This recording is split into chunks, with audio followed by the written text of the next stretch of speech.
This is Wrestling with Wrestling's Past and Present. I'm Tim Kirk. And I'm Roland Pulis. And today we are calling a audible. We originally had planned to talk about Over the Limit 2010 today.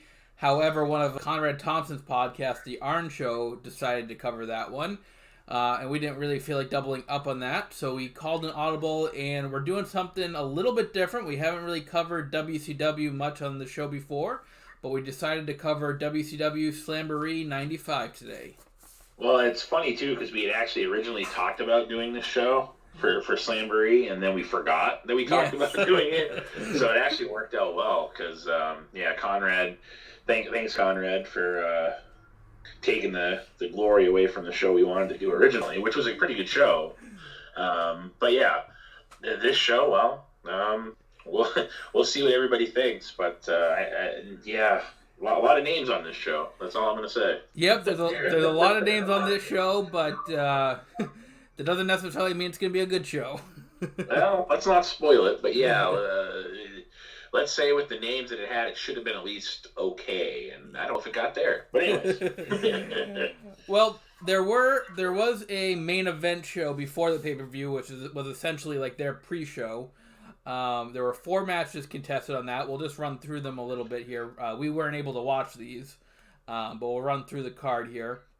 So the first match was the Blue Bloods, which was Lord Steven Regal, or William Regal as you might know him now, and Earl Robert Eden getting a win over Los Especialitas, Especialita number 1 and Especialita number 2.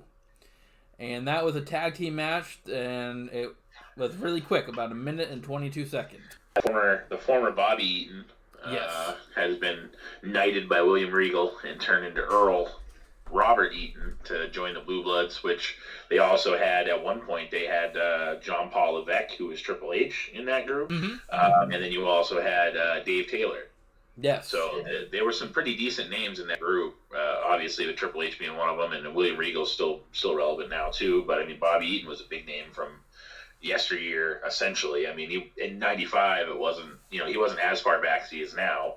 And mind you, this literally took place 25 years ago, so this show is somewhat, ancient at this point for with some of the names and stuff. But yeah, it was interesting to see the names, especially just in the pre-show too. No, absolutely. And for the main event show. Yes. And speaking of names, you might know this guy, Steve Austin, getting a win over Eddie Jackson in a minute here. Obviously, this is well before Steve became as popular as he is today. It was about 2 years before he kind of reached his peak here. Yeah, this was after he had been the Hollywood Blondes too, I believe, right? Because the Hollywood Blondes were before that. I believe so, yes. Yeah, so I mean, this is kind of when he was starting to spin his tires in WCW before he left. Ended up in WWF at the time. He went to ECW for a cup of coffee, and it actually turned out to be good for everybody because it helped transition him into the man he became. Yeah, that's actually his time in ECW, where he learned how to do the Stone Cold Stunner. Yep. Yeah, so he wasn't there very long, but I mean, it also helped give him his attitude towards the business too, which is huge. For when he became Stone Cold, the DTA, bad MFer, being that guy. He wasn't necessarily that guy in WCW, but he became that guy in ECW to become, the legend that he was in WWE. In our next match here, you have Sergeant Craig Pittman getting a win over Mark Starr by submission in about 2 minutes and 2 seconds here. These are some long matches. Yeah, I know, right? You have 3 matches at a total of about 3.5 minutes. Or 4.5 minutes, excuse me. And then the final match is Ming getting a win over Brian Pillman in about 4 minutes and 40 seconds here. That was literally double, that was more than the time of the first 3 matches. Yes, it was. All right, so we actually get the show with the tag team match for the WCW World Tag Team Championship. You have the Nasty Boys, Brian Knobbs and Jerry Saggs, getting a win over Harlem Heat with Booker T and Stevie Ray with Sister Sherry, or Sensational Sherry as you might know her. This match was just under 11 minutes. The big storyline is they played up Knobbs was injured beforehand, so he didn't start the match. It was a handicap match for the majority of it, which kind of sets up, Brian Knobbs is going to come out later, mixed a hot tag, and they ended up winning the tag team belts. Yeah, it was somewhat predictable. Knowing what we know now, that's one of those big bruises that happens. In not just today, but even in the late '90s and the 2000s. You have the one guy gets hurt, and the one guy goes out there to have the match, and then at some point the guy that was hurt's going to show up. I mean, it's just it goes back to '95 and beyond, but for what it was actually a pretty good match. I know we talked a little bit before we started about the show. I mean, not in depth, but it wasn't a bad match for what it was. Obviously the Nasty Boys at this time weren't, they had their way out essentially. They weren't, the hot commodity they were, 5 years before this, but they were still, a well-established name. Jerry Saggs held his own pretty good for the majority of that match. Yeah, no, I agree. I actually thought this was a pretty good opener. The crowd was definitely behind the Nasty Boys here and definitely giving the heat to Harlem Heat. So I thought it was a good match to get the crowd going, get it into the show.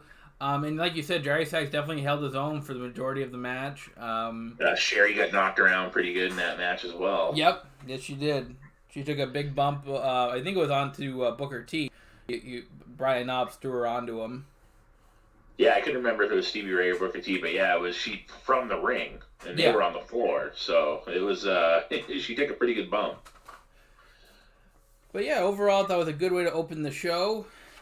Yeah, it wasn't it wasn't a show stealer type match, but it was a pretty good match, especially for what it was. I mean, and it really the only person in there, in my opinion, that has the ability, that would end up having the ability, was Booker T, that could steal a match and stuff. But I mean, it gives you the appreciation for a guy like Jerry Saggs, and even the lesser name in Harlem Heat and Stevie Ray, who had a pretty good match.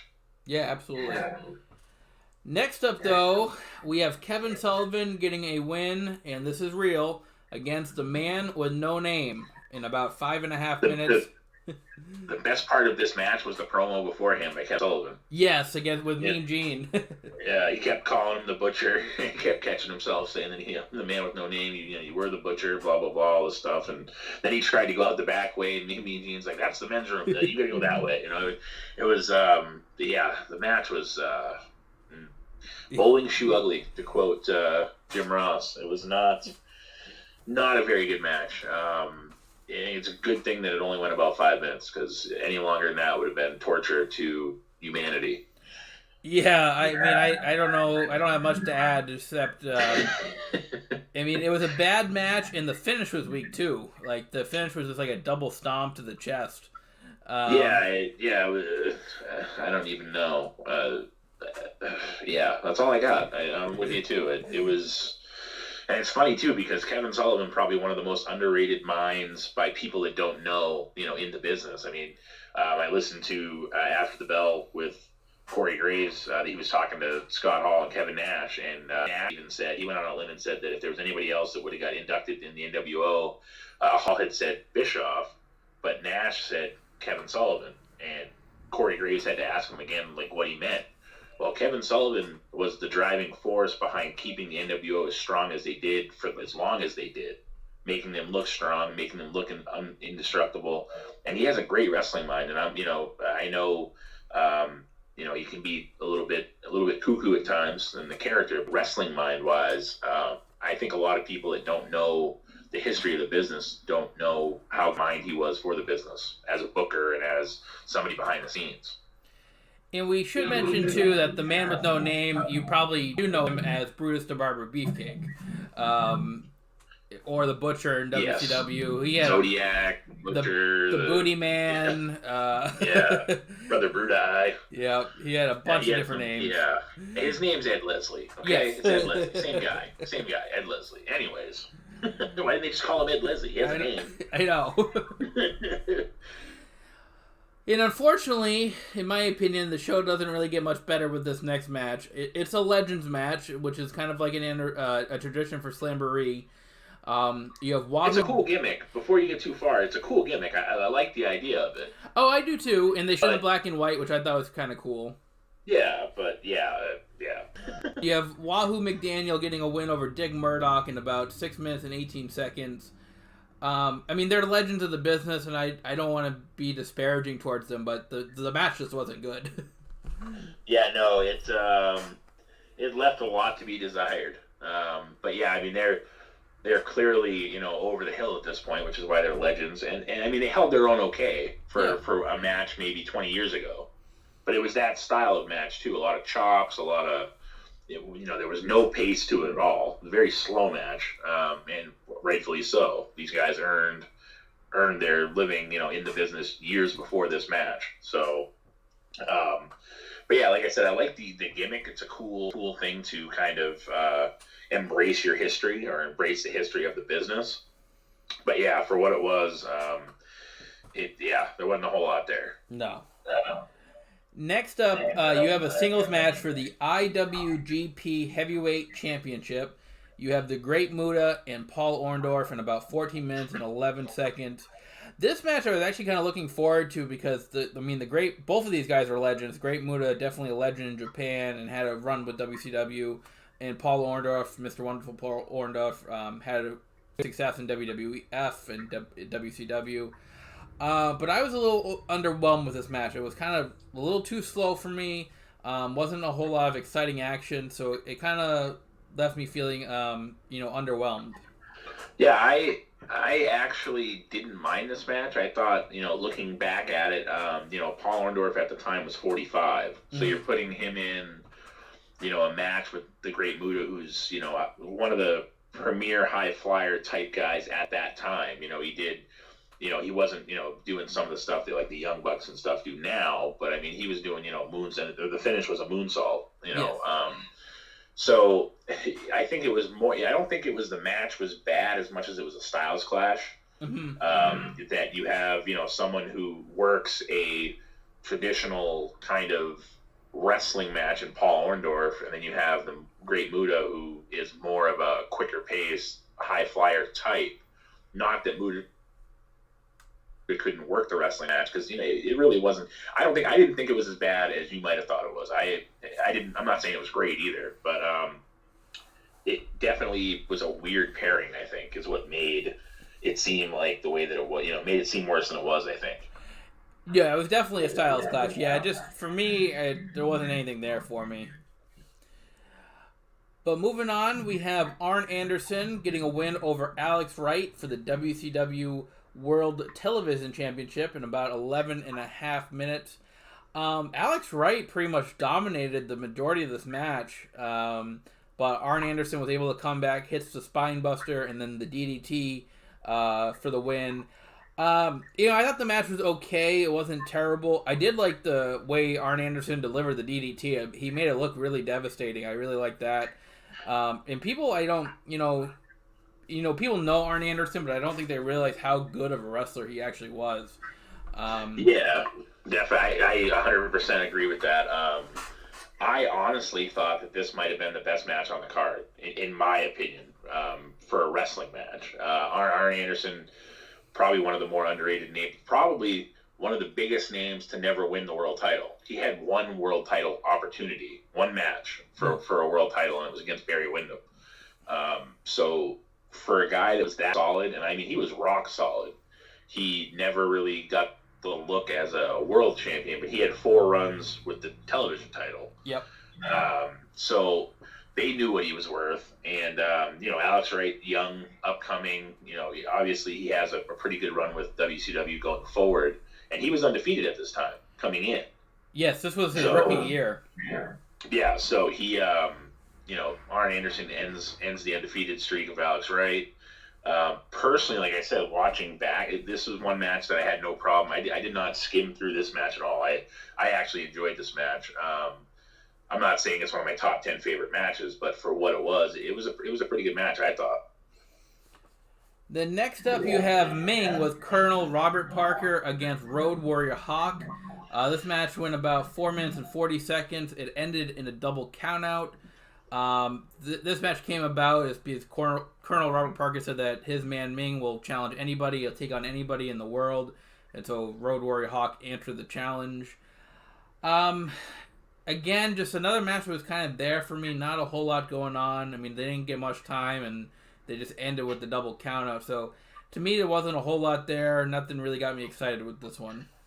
No, I 100% agree with you on this one. I know this card has been a little bit different between you and I, what we agree on and what we think is, I mean, it hasn't been, totally different, but Yeah. I 100% agree with you on this one. This was, thrown together kind of filler.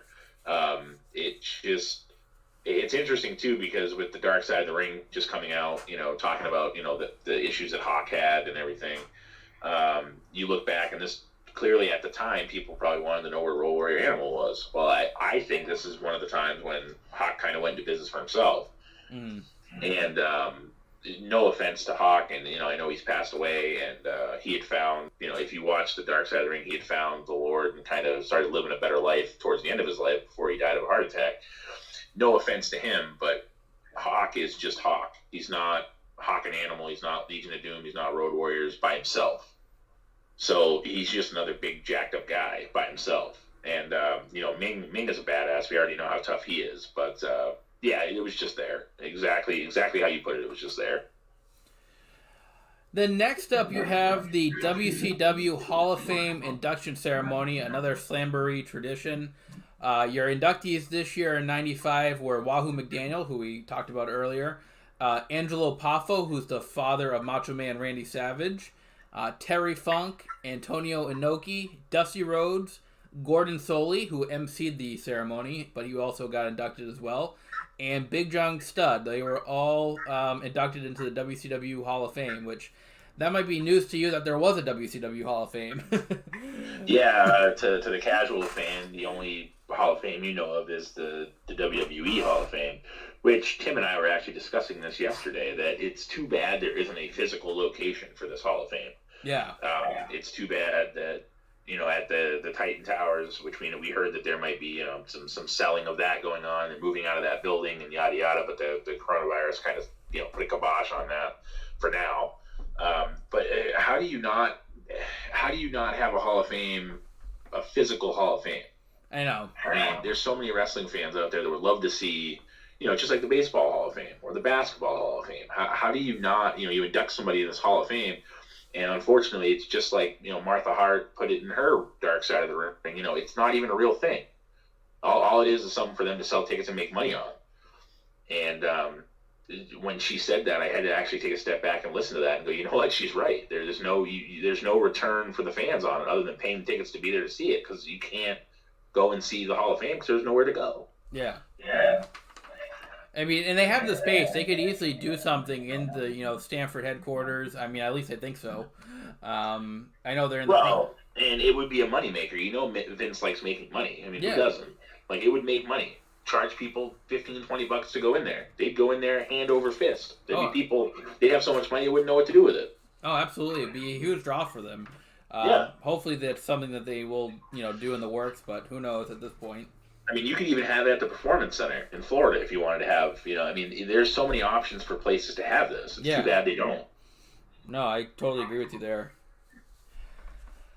And we get back to the show here with Sting getting a win over Big Bubba Rogers. You may know him as the Big Boss Man by submission with the Scorpion Deathlock in about 9.5 minutes. Crowd was totally behind Sting. This was kind of Surfer Sting here, not Crow Sting. I thought this match, again, another match that kind of underdelivered for me. I mean, I thought Big Bubba Rogers held his own, and Sting is obviously, like I said, very popular with the fans and everything, but I don't know if it was a styles clash, but it was just kind of something missing for me with this one. Yeah, and I mean, the storyline going into this was that Ray Traylor, Big Bubba Rogers, Ray Traylor being his real name, he had beaten Sting at the previous event. So he already had a win on Sting. He wanted to beat him 2 times in a row, and then supposedly by doing that, it would run him out of WCW and all this stuff. And I don't think Ray Traylor, Big Bubba Rogers, whatever he was when he was in WCW, ever lived up to the Big Boss Man hype that he had in WWE, unfortunately. Mm-hmm. He was a very good athletic big guy for the time, for some of the stuff he could do. And I don't know if that was just WCW missed on it and WWE capitalized on it, but like you said, when you think of Ray Traylor, of Big Bubba Rogers, you think of the Big Boss Man. You don't think of Big Bubba Rogers. You don't think of Ray Traylor, who like that was his name at one point later on when he went back to WCW, or later on in WCW anyways. So yeah, it was the same thing as the Paul Orndorff Muta match. It stylistically it was not a good matchup. Sting's more of a high flyer, fast paced, drop kicking. Bubba Rogers was not. Yeah. So it was weird because it was a lights out match, which apparently is like a no DQ match at the time. That was something they didn't really explain either. They just kept calling it a lights out match, and they didn't really explain what that meant until like after the match was already going on. Yeah, so they had a table of spot a couple times they used, and it's funny to watch them try to use a table now versus what they do, or then versus what they do now. Evolution clearly was, they were just bouncing people off it back then.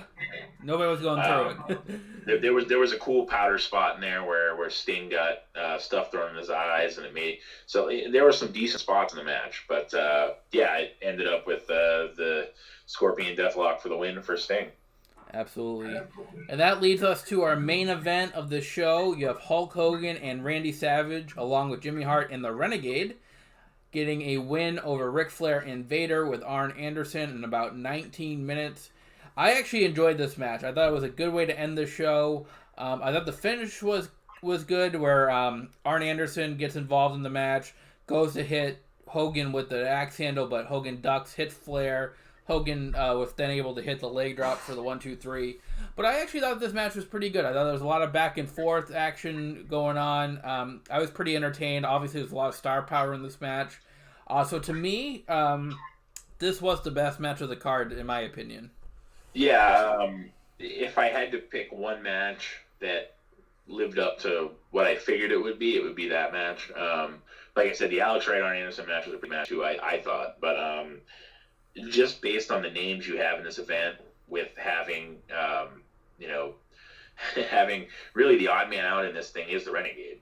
Yes. and I know for you, those of you that don't know who the Renegade is, he's pretty much Ultimate Warrior knockoff is what he is. He runs to the ring like the Warrior. He kind of looks like him. So it was WCW's answer to the Ultimate Warrior at the time. And it delivered. There was a nice spot too where Hogan went for the leg drop the first time. Arn Anderson tripped him.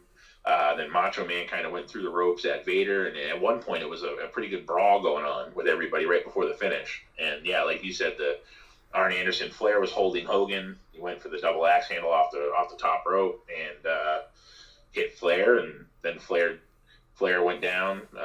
Hogan got Arn Anderson out of the ring with help of the Renegade, and literally the big leg drop, brother, and the match was over. Yeah, absolutely. A couple of other notes about this match. In the beginning, with Hogan and Randy Savage's entrance, there's this big giant man in the entranceway that they kept. And that's later to be revealed as the Giant, who is the Big Show now. So that was that. And then after the match was over, Flair and Anderson attacked Angelo Poffo, Macho Man Randy Savage's father, who's out there at ringside. Yeah, I mean, he was there for the Hall of Fame ceremony, like you said. So it was an interesting add-on to the end of that match.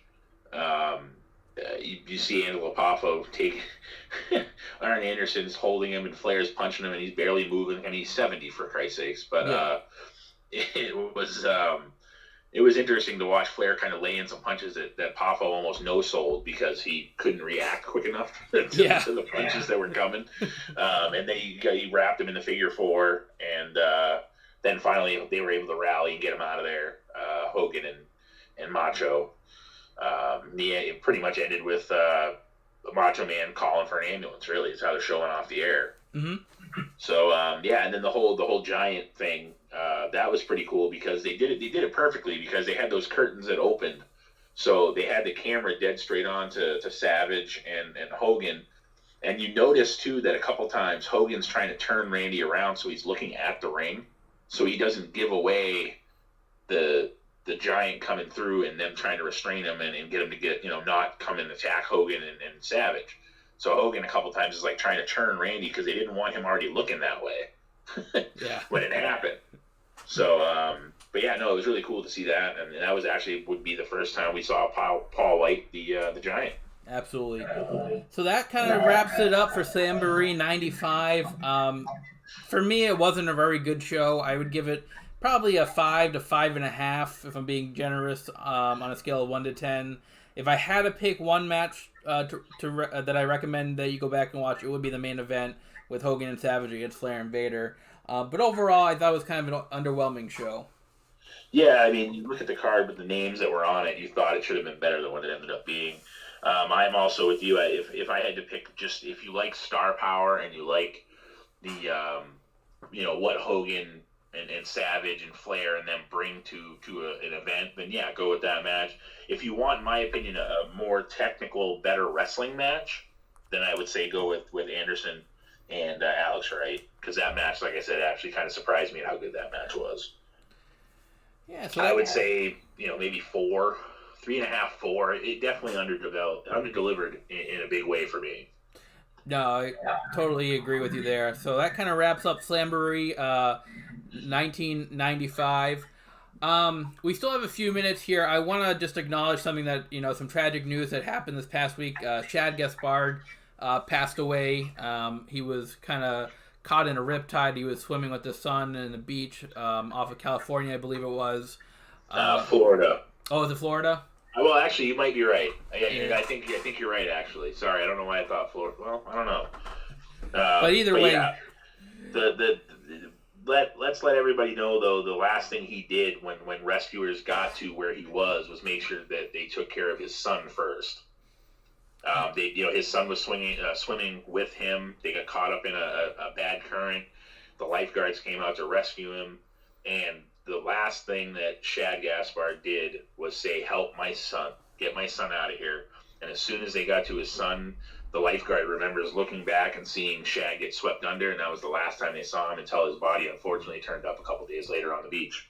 Yeah, just tragic, awful news. But he went out a hero. I mean, that's the only I guess positive thing about this story, if there is such a thing. For those of you that don't know, Shad Gaspard was part of a tag team called Crime Time back, around probably 2008-ish, I would guess, along with his tag team partner, JTG. So, yeah, just tragic news that happened this week. Yeah, it's too bad. From what we've heard, and yes, it was Venice Beach, California, so you were correct. I just looked it up just to make sure. From what we heard from everybody, he was a gentle giant type person, very loved by a lot of the people that came across from him or that he came in contact with. Nobody's had a bad word to say about Shad Gaspard. No, absolutely not. I mean, there's been a lot of outpouring and support from the other wrestlers, and just horrible news that happened this week. Like you said, he went out a hero. It's a horrible way to go, but at least him and his son didn't die. He saved his son's life essentially by being not selfish. He was like, help my son, get my son out of here, and I'll fend for myself. And unfortunately, it didn't work out for him. No, I mean, he definitely went out a hero. So that, like I said, brings a little bit of positiveness to this horrible story. But shifting gears here, coming for you next week, we're going to talk about Payback 2014. There's a pretty good card. The main event is going to see The Shield against Evolution. So I am really looking forward to, taking a deep dive into that show next week. Yeah, the next couple of weeks we have a lot of stuff. We're bouncing around in the years, which is what we try to do. Is not like by doing WCW today. It was one of those things we want to jump around a little bit, give you guys, a look into the wrestling world, not just WWE, but to go back and do what we're doing, by going, the years we're going. So we have 90-95 we just did for WCW. Yep. Then we have 2014 for WWE. Then after that, what do we have, Tim? We're going to go last year's Super Showdown pay-per-view 2019. That's the infamous Goldberg-Undertaker match. Yeah, so that's 1 year removed from that. So we're going 95, 14, 2019.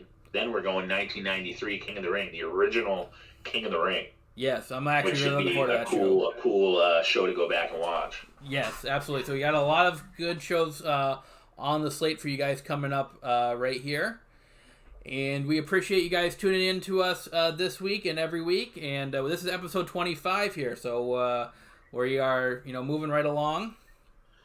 Yeah, definitely. A few more episodes than I thought we'd ever get done. So I'm glad that we at least have somewhat of a following to keep bringing this to you guys. Hopefully you like what we're doing. And like I said, feedback. Let us know if you want to hear us cover something, or if you want to get involved. And we're all for more input and having you guys get involved if you want to, and listen to two wrestling marks essentially talk wrestling. Absolutely. So stay tuned for Payback 2014. That is coming up for you guys next week. Everybody have a great week. I'm Tim Kurt. And I'm Roland Pulis. And this is Wrestling with Wrestling's Past and Present.